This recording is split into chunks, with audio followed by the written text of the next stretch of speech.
So, over the course of these videos, we've spoken about who disabled people are, the social model of disability, disabled rights, reasonable adjustments, and I managed to get in a bit of disabled history in there too.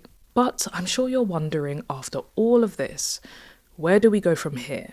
And what should I do next? The first thing is to have continuous conversations. Think about all you've learned over the course of these videos. Keep having conversations about disability amongst your teams, but also remember that disabled people aren't just your attendees or audiences. They may also be on your team and you wouldn't necessarily know, so be thoughtful, be sensitive. To plan the best cultural events, it's important to talk about disability, access and inclusion from the very early planning stages all the way to the delivery of your events. And what's even more important is to ensure that you're including lots of disabled voices and perspectives throughout the whole process. But remember, being disabled doesn't make someone an access expert. Whether you're relying on internal staff or external consultants, don't just assume that because someone is disabled, they will know everything you need them to know.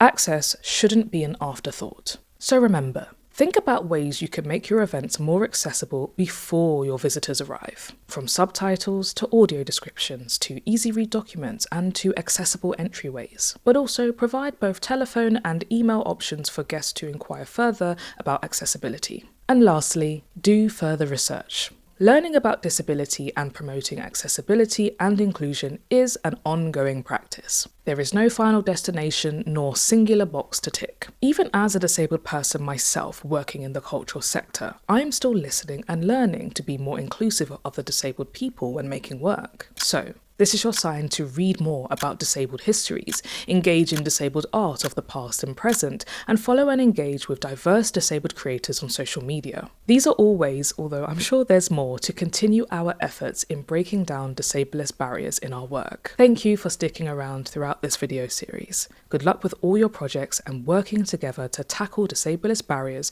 for cultural events that welcome us all.